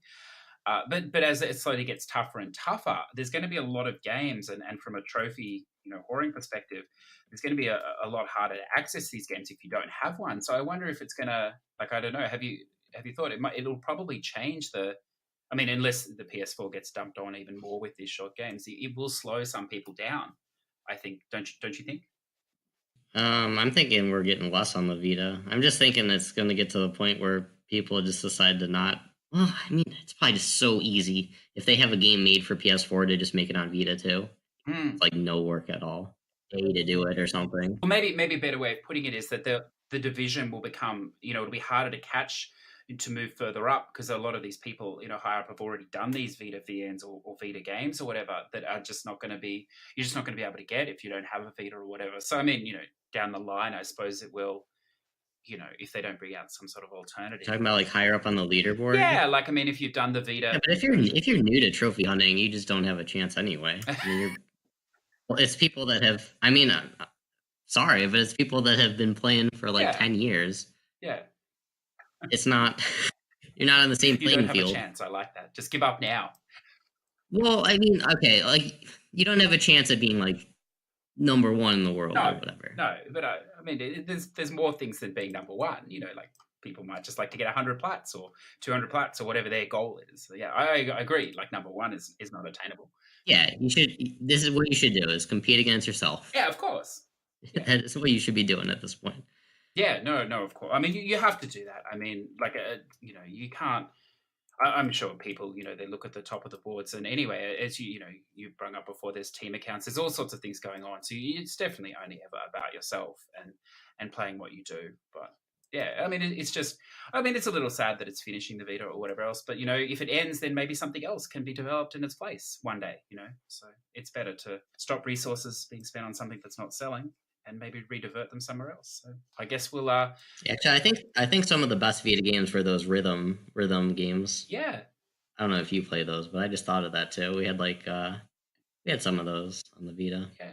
Well, I thought they were great too for the cross save, for particularly like maybe more like grindy type games where you could do a bit, maybe when you're out somewhere or whatever else, and then you can transfer the save to the PS4 and continue on. I thought some of those games they were quite good for as well. Like you'd prefer to play it on the PS4, but you can at least make progress if you're traveling for a week or whatever else. Yeah, I mean it is good for like if you're on a business trip or something. I mean that's true. I mean personally, I don't really do that. Like I don't use it ever. I don't say ever, but I don't use it anymore for things like that. Like I don't know, maybe I'll have to go on business trips and take a Vita or whatever. I can see that bugging people because I mean also too if you have like a 3 hour bus ride commute every day, like half hour one way, half hour or hour and a half one way, hour and a half back or something, then I could see it being nice. Yeah, I imagine that's where it gets a lot of use, that type of thing. But just personally, I guess personally, I don't use that, so I guess I should have thought of that too. There's people that will probably be upset because of that. Yeah, I think unknown. Perhaps you're like me. You're getting older, and at that time, you actually, when you're commuting or whatever else, you're probably working as well, so that you don't have to work at night when you get home. It's sort of the older you get, the working day gets longer, as I'm sure you can attest. Anyway, so any time. Yeah, it does, doesn't it? That's what I sometimes like. I like the Vita, and I like the idea of having the Switch. I was like, this will be awesome. I can use this on a plane or whatever else, and you end up working anyway, so it doesn't really matter. But anyway, there'll be a time one day when we can retire, hopefully before we die, and then we'll have plenty of time for it. But we'll have to wait and see on that. Hopefully before we die, that would be the nice. ultimate retirement, perhaps. Yeah. Better, otherwise we'll be retiring early. Yeah, that's my biggest fear. That my aim is to go out, but by the time I die, I've used up all of my money. I've used up everything. Because what's the point in holding on to it? That's my ultimate fear. That you. I mean, you could give it to somebody if you had extra left over. Well, I mean, you could be selfless. That's true. I mean, you'll do some of that anyway. But I look at some of these people that are killing themselves, and you just think, well, you never know. Like. Anything could happen at any time. So, you've got to try and be as happy as you can at the time, while still being responsible and stuff. But yeah, you never know. So anyway, well, I mean, the fact that we're not playing the Vita in our car is probably going to extend our life anyway. So what are you talking about here? While we're driving. I don't want to get into that. I read a comment before. Playing Vitas while you drive? Is it? Well, is I don't know. I read in places that I don't know if there's a law about that. I don't. The cell phone laws nowadays. I don't know about playing Vitas though. Just glad I don't drive in America. I think sometimes some of the things I read, but anyway, if you're driving while listening to this and playing your Vita at the same time, that is fantastic multitasking. Good luck with that. I hope it works out for you. Hopefully, you got an explanation for that cop after you swerve over the median there. Yeah. Well, I mean, it could explain how some of these people are getting 30 plats in a couple of days. They're obviously doing a lot of driving while playing or something, moving cross country. A lot of multitasking. A lot of multitasking. Yeah, who knows? So, shall we move on to the games? What's coming out? What's coming out this week? So, by moving our recording day slightly, we can actually hook up with the PlayStation blog, which makes it easier this week because now we know more about the games rather than just speculating about the titles. So what have we got this week? The week of the 11th to the 15th of March. This Arc Slinger comes back. So we mentioned this last week and we knew nothing about it. Now we know a little about it. So it says here, get your trigger finger ready for the fast shooting VR world of the Arc Slinger. Entrusted with a mythical gun, Angel Heart, you must take down the villainous Gold Smoke and his dastardly gang. Do you have what it takes to become the Arc Slinger? What do you reckon, Unknown? Have you got what it takes? The villainous Gold Smoke. Oh man, I probably do not have what it takes because I can't stand VR all that much. Although shooting games in VR are not too bad. Well, Angel Heart. I don't know. That's a good name for a gun. So I don't know if you like that. Check it out. Would you like to do the next one? We got Blood Waves. Repel the attacks of the living dead using traps, defensive barricades, and close and long range combat. Destroy zombies, get cash, and prepare yourself for the next wave. Choose the optimal strategy to survive. This actually does not sound bad to me. If this is like a twin stick shooting, get through the waves and stuff, I think I would like this. Yeah. We'll have to wait and see. It sounds like 100% game to me. I don't know, but we'll see. Maybe it'll have. Well, everything gets Plats nowadays, though, CJ. Oh, that's true. That's true. Times have changed. That is true. That's true. It'll be apocalypse. The next one we've got is the Caligula Effect Overdose PS4. So I don't know anything about this. I know there's Vitas and stuff. So let's see what it says. School is back in session. Yay. The Caligula Effect Overdose boosts enhanced visuals and gameplay, including new characters, new scenarios, new endings, and the mysterious forbidden musician route. Oh, wow. That sounds exciting. The mysterious forbidden. It actually doesn't look too bad. I saw gameplay of it. I haven't played a game like that. I have not played a Caligula Effect. Overdose is probably they just had a Caligula Effect and then they added all this stuff. But like, yeah, I don't know. It seems like it would be some sort of JRPG kind of deal. Yeah, I think it is. Yeah, I don't know. I mean, there's probably someone in the future we could reach out that plays a lot of these games that can let us know. But for now, we'll just keep moving on to the next one. Dissidia Final Fantasy NT Free Edition. It's free. It's got to be awesome, right? All right, you can be part of Dissidia Final Fantasy NT for free. You can play online and offline battles with pre-selected characters that change weekly and battle online against users from the full version. AKA, this is just a teaser to try to make you buy the full version. The deal, I don't know if you ever played the full version, but it was a massive flop. So this is I don't know. So this is their attempt to get more people to buy it. Well, no, what this is an attempt to get the people on for free that can play it, because it's an online fighting game. You know, predominantly that's what people want to do. It's to get people on so that the people that bought the full version will have someone to play against. Like, you know, there's. But the people that are getting this are going to be so terrible. Well, like, you know. If you're still online in that game, like it sounds like not that many people are, right? So if you're still online, you're probably like pretty good, I would imagine. So why would you want to play people that all you got are just button mashing against you? I have a feeling it's possibly at this stage like one of these games where you're the only person in the lobby. You're just sitting there for days waiting for someone to surface so you can have a match. So at this point, you just wouldn't care who it is. You know, anyone. You're like that doesn't sound fun, though. No. If I'm trying to be competitive. Yeah. Well, I don't know what they're doing. I mean, but it's free, so whatever. That's not the first stack either. Oh, it's not the first. There was a stack last year, so I assume it's either another stack or it's just a release in another region. But anyway, I'm thinking there is just a free release. They chop down and give you like nothing to play with. Yeah, just enough to be fodder on the online. 2 characters a week. I don't know. I imagine you could buy the full version. Hey, I mean, you could have fun with it though. It's free. Yeah. If you like play online with somebody every week or something. You just gotta choose a few characters and say, "Hey, let's play Dissidia for a couple hours." Yeah, I know. There was a lot of disappointment over that game. It was anticipated at the time, but it didn't hold for what the people wanted. So, the next one, The Division 2. The fate of the free world is on the line in Tom Clancy's The Division 2. Lead a team of elite agents into a post-pandemic Washington, D.C. I'm going to slowly accent this. To restore and prevent the collapse of the city. Gold and Ultimate Editions available on March 12th. So that's exciting for me, probably not exciting for you. You may have played the private beta already, or the public one that was the other weekend. The game looks amazingly fantastic. More Division, more bullet spongy bosses. Apparently more emphasis on playing online co-op, but that's very easy. If you've played before, you can just play with anyone, randoms. You don't have to talk to them or anything if you don't want to. Or you can play with people you know. So, I mean, that's probably the big one for this week, if those things interest you.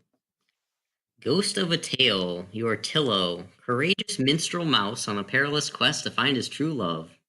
Use stealth and cunning as you explore dwindling heights keep from its tallest towers to its deepest dungeons, evading its dangers and discovering its most ancient secrets. List for this. I actually might play it. I don't think it's going to be some amazing thing.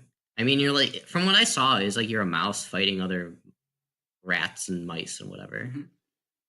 It's like Skyrim, but with rats and cats instead of dragons. Well, I don't know that for a fact, but you know, you got to have something in place of the dragons. So Cat seems like that would be right up the alley. Wouldn't it be great if you load it and it's like like a movie or TV thing, and it's like from a distant corner of the Skyrim universe, this mouse struggles to survive in dwindling heights. Yeah, you start off like you open up the game and it's just Skyrim, and then it zooms down into this like you go into like the tavern, and then it zooms down into this little mouse hole, and then it starts going into the sewers or whatever, and that's just what's taking place. I don't know. Anyway, that sounds interesting. Rico, 2 cops, 1 case, and only 24 hours to take them down. Face off against criminal gangs in an exciting procedurally generated action movie. FPS. Wow, what could possibly go wrong there? Anyway, join forces with a friend online or locally as well. Awesome. And take down the crooks in this true buddy cop style. So that sounds amazing. Whether that's actually even doable in a game, I don't know. But wow. Procedurally generated action movie? I don't know, but you're online potentially as well. Like co-op. That's crazy. This is like what was that game? It was like I thought it was like The Last something. It was like a live VM. Okay. I'm not sure. I forgot. Oh, you don't know the name. I was thinking you did.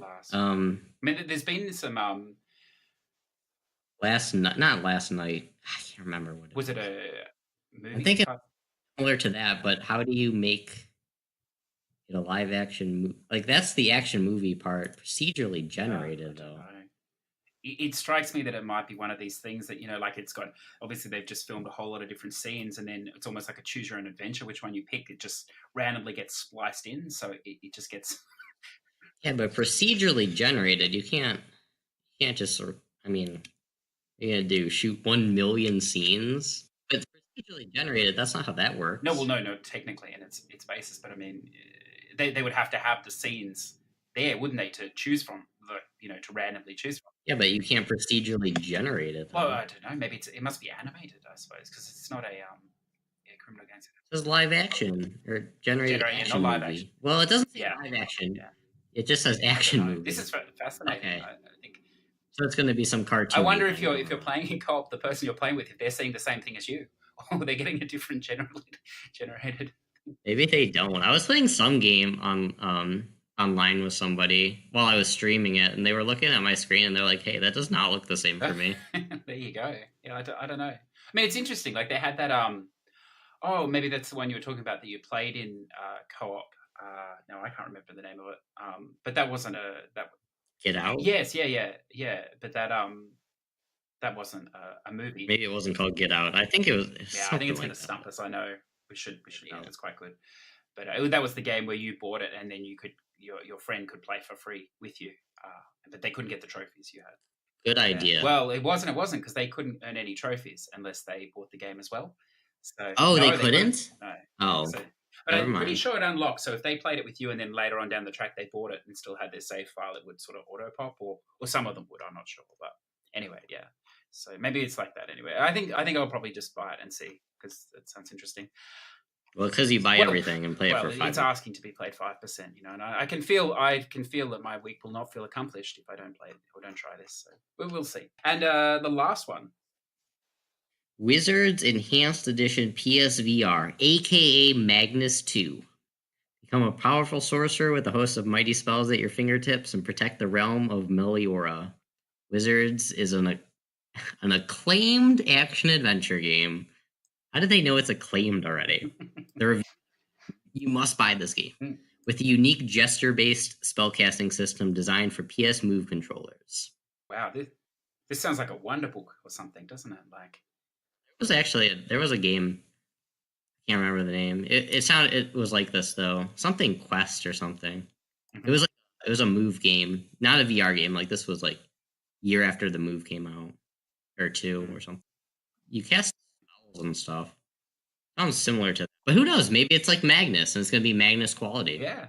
And it's a gem. Magnus. Goodness. Yeah, I don't know. The unique gesture-based spellcasting system. It sounds like there's a lot of potential for that to, depending on how much gesturing you need to do, to be frustrating. Yeah. I wonder how many different spell movements there are. Like, how intricate they become. Hopefully, just like slash forward, slash to the side. Yes. There might be like a make a circle. Yeah. It's probably stuff like that. Hopefully, it's not like super exact where it confuses them. Mm. Where it's like, well, you're supposed to make a 45-degree angle line, but it sometimes registers as your vertical line. Good luck. Hopefully, the game does what you want it to do.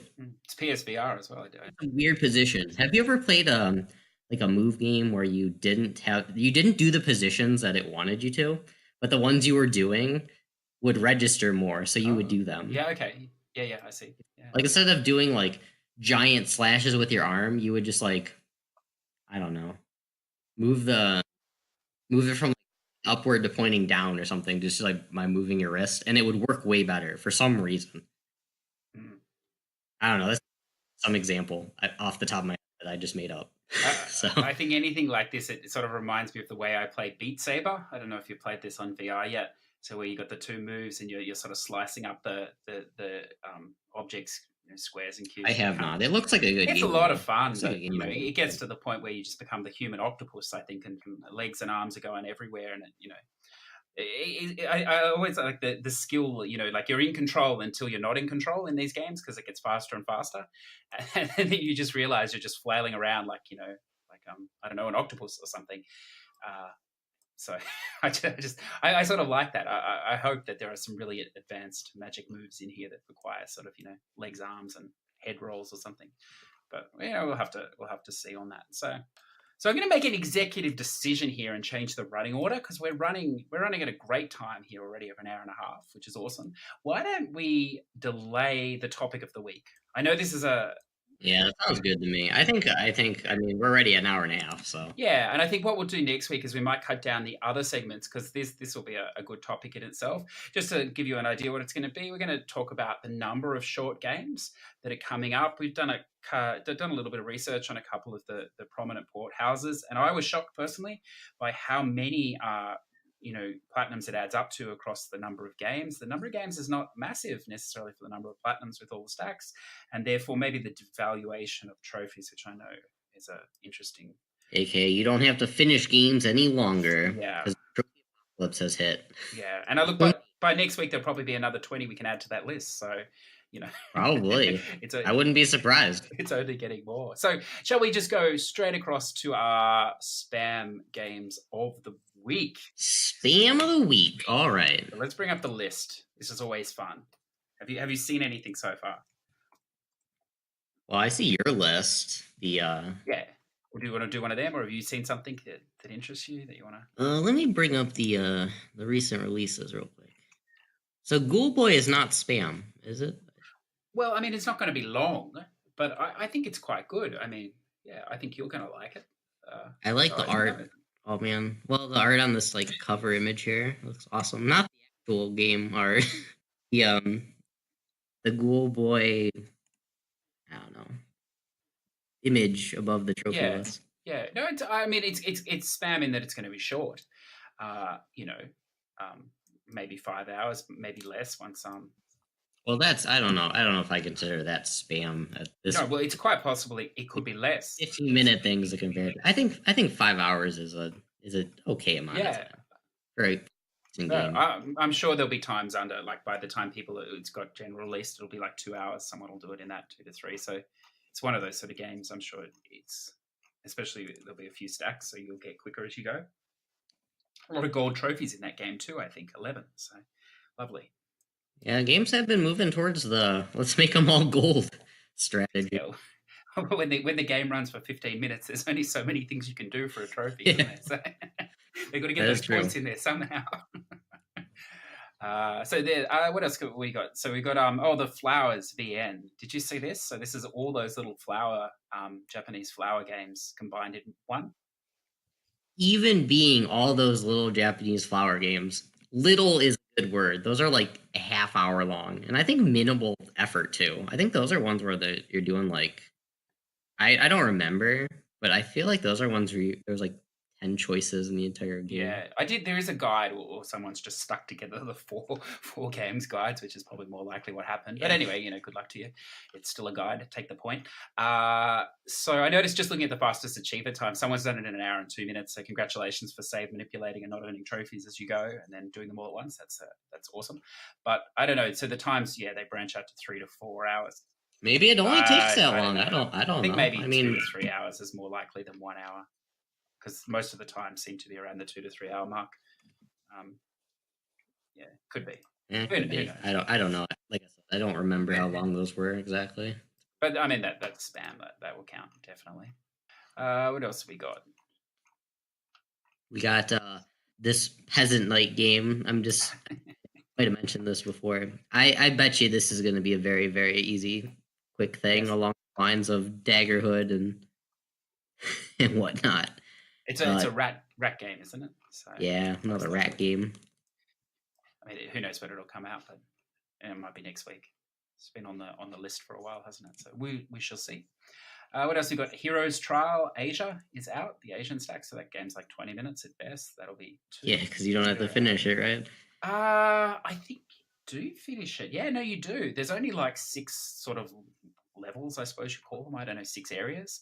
So it's very short. Like, maybe it's 30 minutes. I'm not sure. Somewhere in that. Yeah, they need to make longer games. Yeah, it's fine. It's one of the ones I like. Or don't make it a Plat at least. It's one of the better ones, I think. Yeah, so, it's not total garbage. How do you know you only played it for 20 minutes? I don't know. Everything's okay at the 20-minute mark. I got more than 5%. All right. I did feel accomplished with that thing. Good job. This awesome P. So this is like a skilled spam, if that sort of thing exists. Potentially you'll like this. This is a very retro style platformer, 2D platformer. I think I like this. Looking at this image here, with this frog and this little, I guess it's a P. I think with this Mario rip-off world, like exactly like Mario. Don't go in. It's very yeah. It's all green. Yeah, the whole game. Oh man, green overload. Don't go into that game thinking it's going to be your when I go to Jackie sleep. Jill style game. There is a little bit more. I mean, this is more like the League of Evil. Do you actually have to finish it? I hope. I'm not sure, but I think so. Yeah, but I think it's a little bit more platformy. Apparently, the Vita one is very laggy, so it's a bit like that. Save the Ninja potentially. You're beating the game and you're also beating the Vita at the same time to try and make it work. I think, but so the PS4 one might be a little bit easier maybe than the Vita one, if that is true. So it's still quick. I Am Me. So I played a little bit of this game. I don't know. Like again, I mean, time wise, it's going to be longer. I think around 4 to 5 hours. It's nice though. Like you're two, I don't know, like we could call them cats. Yeah, I don't know that they are cats. They got cat ears, but they look like just like fuzzballs. Yeah, with the tail and they're definitely cats. They got tails. Yeah, they walk legs though. I think. Well, they don't have arms. No, and it's very easy so far. Like you control both of them together. Like when you move one, the other one moves as well. So you've got to put them in the picture frame. So sometimes you've got to sort of run one into the wall and move the other one so it doesn't move and things like that. So I quite like it. The music's nice. It's repetitive. It's obviously 2 tracks on loop, which is Well, it's a puzzle game though. I think I would like this too. So puzzle difficulty. Guide, need or not need? No, the thing is you don't need a guide for this because if you push the triangle button, it shows you a video of the level, of them doing the levels. How to do, wait, it shows you how to do the level? Yeah, if you want to watch it, you just push the triangle button in whichever level you're in and it just shows you them doing it, yeah. So you can see exactly how to do it. The answer, that's incredibly stupid. I mean, you definitely don't need a guide. What the heck? There are collectibles, there's 20 collectibles across the, I don't know, maybe 60 levels. Does it show you how to get the collectibles? No, so it doesn't show you that, but that's quite easy to figure out. But there's video guides now up to do that. But quite often... There's a video guide built in the game. Why do you need a video guide? Well, I wasn't going to say that, but I do wonder that. I sort of wondered if maybe they just video the PS4 playing those levels and just put them all together. Or not. But anyway, I don't know. So that was obviously an easy day.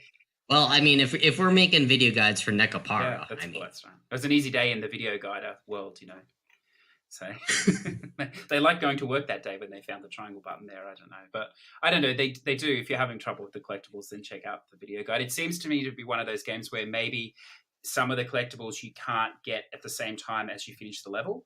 So the way you move them, maybe there is a way. I'm not sure, but it seems to be easier some to get the collectible than just restart the level. well, if you get a collectible and die, does it save? Yeah, it saves. Yeah, or you can just restart the level. Then that's probably easy. Probably super easy to get the collectible, even if you find yourself in a spot where it's impossible. It doesn't matter. Die and then watch. Then hit to the triangle button. Yeah. So it's good. I'm not so sure that. I mean, people will obviously do both stacks, but it'll be a big time commitment to do Both. There's four. Or four. There's probably going to be 6, right? Who made this game? Probably 6. Yeah. But it'll be more of a time commitment than your average. Like at 4 to 5 hours, that'll be you have to be committed to do all the stacks of that. But maybe over time or something. What else? We talked briefly about the triangle. Ah, man, I am just mind blown. Triangle button to the answer. I did like 16 of the first 20 worlds, and I was just messing around with the controller, and I just pressed it, and then it came up, and I was like, oh, I wonder if this is like a hint system that you can only use once or you can use every now and then. But no, you can use it all the time. Use it as many times as you want. No, you can just get all the answers. If you want to. Like, I mean, you won't need it for the first world, but then when you get in the second one, you might push it or whatever.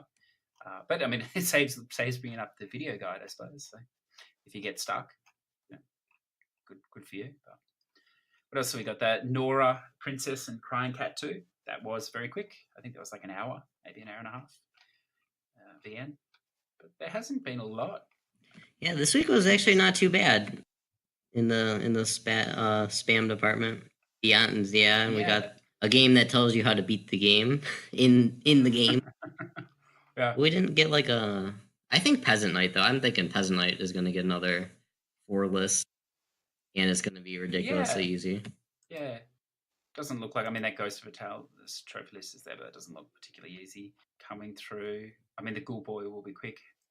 Will a Wonderful World, I think, is like a VN sort of deal. I think it's longer though. I think it's probably like 5 hours. Here's a possible one. I don't know if you can see the list for this one. Cave Digger, Riches Trophies. It's not out yet, but it's obviously up at the top of the list, so we might see that next week. That the list seems potentially fairly, depending on what those things involve. Oh, this seems like a joke. It's a VR game too. So eat a mushroom.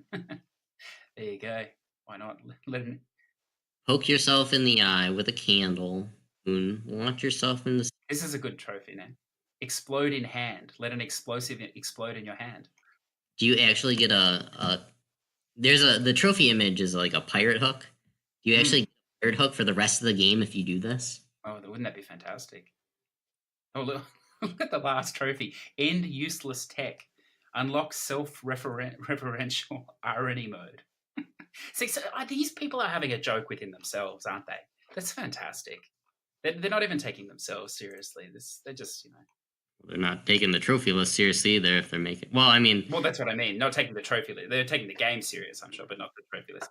I think they probably made it too easy. I mean, we're probably rapidly approaching a point where some of these devs who don't care about it are just going to all the trophies will auto pop when you start the game, and then the game will just run as normal from there. You won't.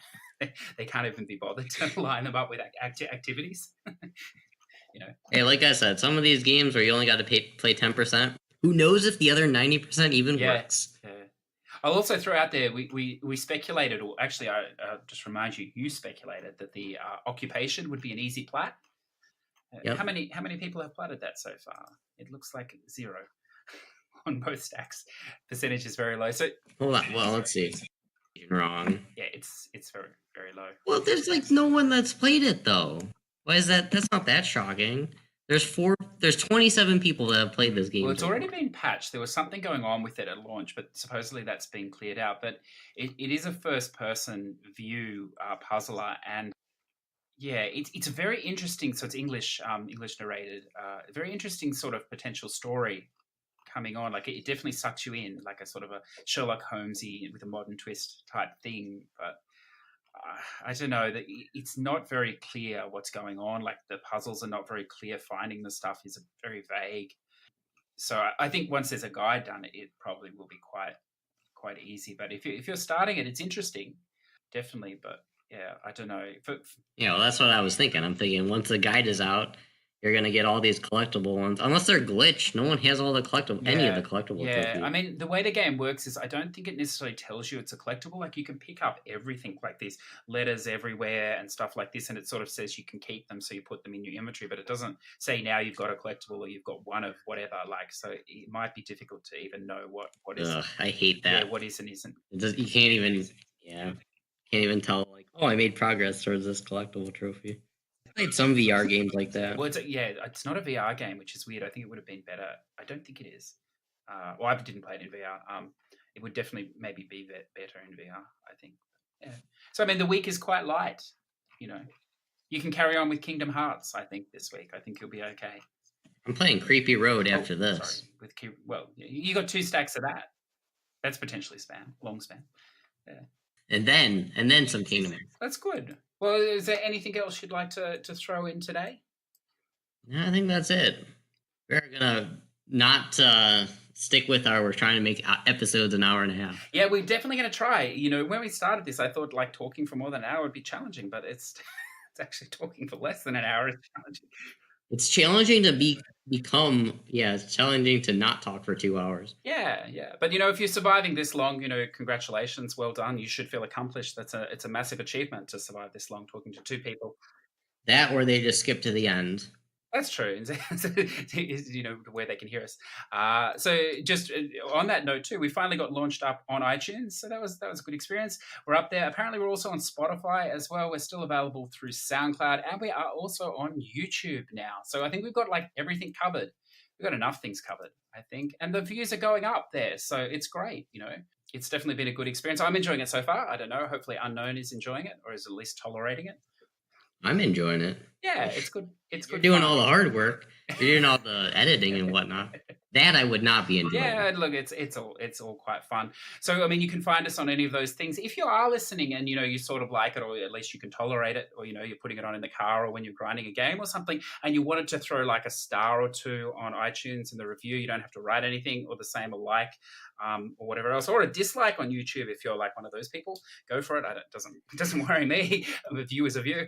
It all counts. So you know, if you feel like pushing that button, I know it takes like a whole half a second of energy, but if you have that and you want to, go for it. That will help us out as we go along. We've also, over the next few weeks, we're going to start looking at bringing in some guests as well as things go. So I'm excited about that. We also got I haven't spoken to Unknown about this yet, but we'll speak about this. We also had an offer from another podcast outside, an established podcast, that they'd like us to come on and maybe be guests at some point and maybe do some cross collaboration work with them. So that's a possibility as well down the track as well. Don't worry, they're also spam. Why didn't you tell me of this? I was going to tell you of this. It sounds like awesome news. It is very awesome news. I wasn't going to mention it all. I was going to mention it to you first, but I thought I'd throw it out there. But that won't be for a few weeks yet. I think hopefully the guests will start soon, and you know, we're obviously looking for you know, gamers potentially, but not necessarily just people that, you know, spam trophies like us. Like we're looking for maybe, you know, people like guide writers, people that would be interesting video guide writers, you know, musicians involved, devs, things like that. So we're going to do our best to reach out to these sort of people and just see a different perspective from what Unknown, myself, and most gamers maybe see all the time. So yeah, with that, I think we'll leave it there for today. We'll wrap out. So would you like to do a little cross promotion of yourself, Unknown? Where can we find you? Yeah, if you want to find me, I do have a Twitter, Mr. Unknown65, and also a Twitch, Mr. Unknown65. Excellent. And they can find you streaming as well?